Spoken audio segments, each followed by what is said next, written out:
Restez connecté à l'intérieur et à l'extérieur de votre entreprise grâce à un logiciel de communication qui facilite le travail, la planification et l'innovation en collaboration. Voici un des slogans récents de l'entreprise Microsoft. Ce slogan sous-entend que la mise en place de la technologie va avoir un impact direct non seulement sur la diffusion de l'information, mais aussi sur l'organisation du travail et la structure organisationnelle. En mettant en place cette technologie, naturellement, l'organisation et la structure de l'entreprise vont changer. C'est ce que l'on appelle la perspective du déterminisme technologique en management des systèmes d'information. Les travaux de John Woodward en 1965, inspirés des théories de la contingence, vont en particulier ouvrir un champ de recherche sur ce sujet. Selon les travaux de John Woodward, la mise en œuvre d'une technologie impacte de façon claire l'organisation. Elle montre que des types de technologies dictent les structures de l'organisation.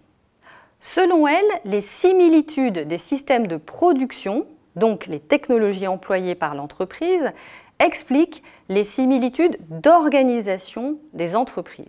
Ce courant de recherche a eu un grand succès dans les années 1970 et 1980 auprès des chercheurs en management des systèmes d'information. De très nombreux chercheurs vont alors analyser l'impact des technologies de l'information sur le design organisationnel, en particulier sur la partie administrative de l'organisation. Par exemple, Whistler, en 1970, pense que les technologies de l'information vont amener une consolidation des départements des organisations et une réduction du nombre associée à une diminution des niveaux hiérarchiques, ainsi qu'une baisse de l'étendue du contrôle.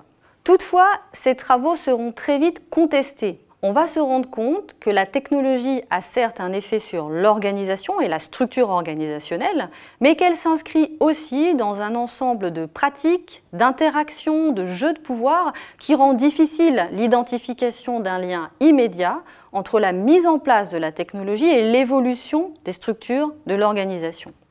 Concrètement, ce n'est pas parce qu'on met en place un réseau social d'entreprise que les salariés vont obligatoirement travailler sur un mode plus transversal. Pour cela, il faudrait revoir le système managérial dans son ensemble en faisant par exemple que les salariés ne soient plus évalués dans leur business unit uniquement, mais aussi sur une contribution transverse au développement de l'entreprise. La technologie peut certes aider aux transformations organisationnelles, mais la mise en place d'une technologie collaborative, par exemple, ne conduit pas forcément au développement d'une organisation collaborative.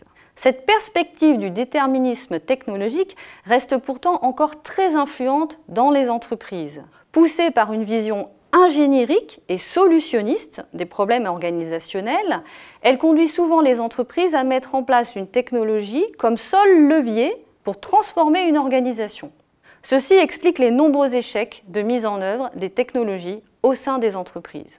Néanmoins, on peut dire que la perspective déterministe des technologies a eu un effet bénéfique pour la compréhension de l'impact des technologies sur les organisations. Elle a ouvert tout un champ de recherche qui a permis de comprendre que l'introduction des technologies dans les entreprises n'était pas neutre et avait des effets aussi bien sur la circulation de l'information que sur l'organisation et sa structure.